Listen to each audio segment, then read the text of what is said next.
नमस्कार दोस्तों, स्वागत है आपका द ऑटोमोटिव्स में। और आज हम बात करेंगे व्हीकल स्टार्टिंग सिस्टम कैसे काम करती है।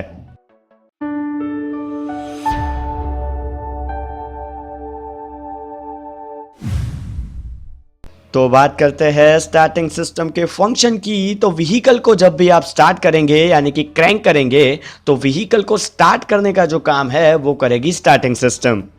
तो अब अगर बात की जाए मेन फंडा की, तो फंडा ये है कि हम मोटर का यूज़ करके इंजन को घुमाएंगे, जिसके कारण जो इंजन है वो अपनी रनिंग कंडीशन के अंदर आ जाए। अब मोटर के साथ एक छोटा सा पिनियन लगा होगा जो कनेक्ट किया जाएगा फ्लाईव्हील के साथ। और फ्लाईव्हील जो है उसके मुकाबले मोटर के पिनियन के अंदर बहुत ही कम टीथ होंगे और उसका डायमीटर भी छोटा होगा, जिसके कारण 7:1 से 10:1 का गियर रेशियो है वो अचीव हो सकता है। और इस गियर रेशियो के कारण जो टॉर्क है उसे काफ़ी बढ़ाकर इंजन को दिया जाता है। अब जब भी आप इंजन को क्रैंक कर रहे हैं तो मोटर पिनियन जो है वो पावर सप्लाई करेगा फ्लाईव्हील को। फ्लाईव्हील की बदौलत इंजन घूमेगा और इंजन जो है वो स्टार्ट हो जाएगा। तो अब एक बार इंजन के स्टार्ट हो जाने पर जो फ्लाईव्हील है वो 2000 से 3000 आरपीएम तक नॉर्मल घूमता है। तो उस सिचुएशन के अंदर जो मोटर पिनियन है वो 20,000 से 30,000 आरपीएम तक घूम सकता है। अब इतनी स्पीड के ऊपर जो मोटर है वो डैमेज हो जाएगी। तो अब यहाँ पे मोटर पिनियन के अंदर एक डिवाइस रखा जाता है जिसे कहा जाता है ओवर रनिंग क्लच। अब ओवर रनिंग क्लच क्या करता है कि जो मोटर पिनियन है उसके अंदर जो मोटर में से टॉर्क आ रहा है उसे फ्लाईव्हील की ओर ट्रांसफर होने देता है, जबकि फ्लाईव्हील एक बार इंजन स्टार्ट होने के बाद मोटर पिनियन से ज़्यादा स्पीड के ऊपर घूमता है। तो उस वक्त जो फ्लाईव्हील में से टॉर्क आ रहा है उसे मोटर के अंदर नहीं जाने देगा, जिसके कारण मोटर को किसी भी प्रकार का डैमेज ना हो। अब जो पिनियन है वो पिनियन के साथ कनेक्ट होगी एक डीसी मोटर। तो अब अगर डीसी मोटर के प्रिंसिपल की बात की जाए तो एक फ्रेम के ऊपर 4 पोल्स लगे होंगे और चारों पोल्स के सेंटर में एक शाफ्ट लगा होगा जिसके ऊपर आएगी एक कंडक्टर कॉइल। और कंडक्टर कॉइल के दोनों सिरों पे ऊपर एक एक कम्यूटेटर होगा और कम्यूटेटर को कनेक्ट किया जाएगा ब्रश के साथ। अब एक वाइंडिंग आएगी जो चारों के चारों पोल्स और ब्रश को सीरीज में कनेक्ट करेगी, जिसके कारण क्या होगा कि ये जो मोटर है वो हाई करंट के ऊपर इजीली काम कर सकती है। और सीरीज में कनेक्ट होने के कारण इस मोटर को कहा जाएगा डीसी सीरीज मोटर।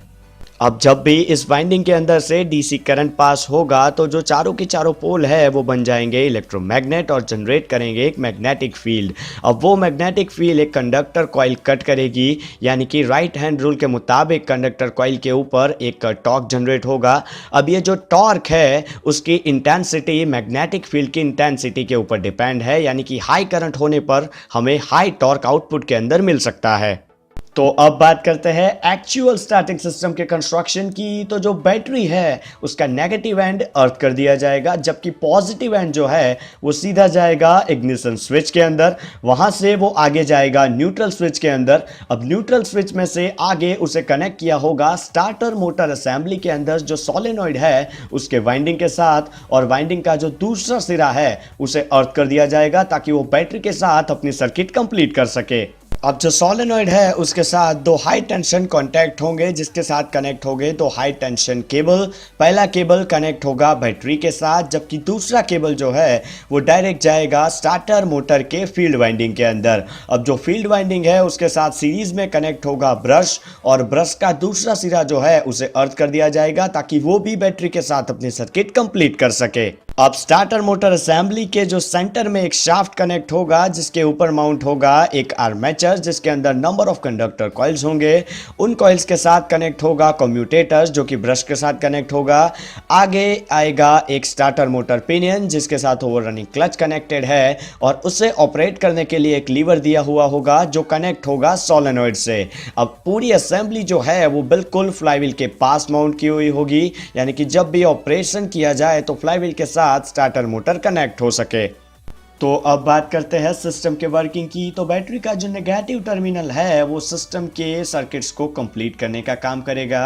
अब जब इग्निशन स्विच को प्रेस किया जाएगा तो बैटरी में से लो करंट जो है वो सीधा जाएगा न्यूट्रल स्विच के अंदर। न्यूट्रल स्विच चेक करेगा कि जो व्हीकल है वो न्यूट्रल गियर में है या नहीं। अगर व्हीकल न्यूट्रल गियर में है तो वो करंट को जाने देगा सीधा स्टार्टर मोटर असेंबली के अंदर जो सोलेनॉइड है उसके वाइंडिंग के अंदर।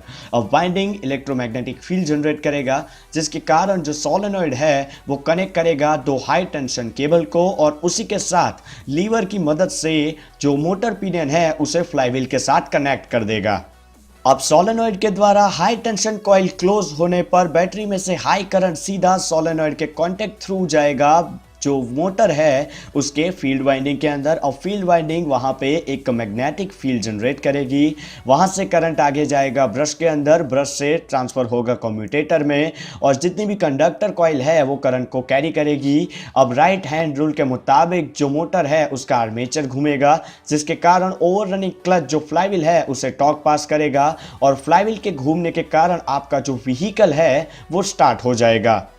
अब इग्निशन स्विच को डिसएंगेज करते ही जो सोलेनॉइड है वो अपनी जगह पे वापस आएगा, जिसके कारण जो मोटर का पिनियन है वो भी फ्लाईव्हील से डिसएंगेज हो जाएगा, और जो हाई वोल्टेज करंट की सर्किट है वो भी ब्रेक हो जाएगी, जिसके कारण मोटर है वो भी घूमना बंद कर देगी, और फ्लाईव्हील का जो टॉर्क है वो भी मोटर को पास नहीं होगा। यानी प्रैक्टिकली देखा जाए तो हम इग्निशन स्विच से सोलेनॉइड को कंट्रोल करते हैं और सोलेनॉइड पूरी की पूरी स्टार्टिंग सिस्टम को। तो दोस्तों, अगर आपको ये वीडियो पसंद आया हो तो लाइक कीजिए, शेयर कीजिए और सब्सक्राइब कीजिए द ऑटोमोटिव चैनल को, ताकि नए लेटेस्ट टेक्नोलॉजिकल वीडियो का नोटिफिकेशन आपको सबसे पहले मिला रहे।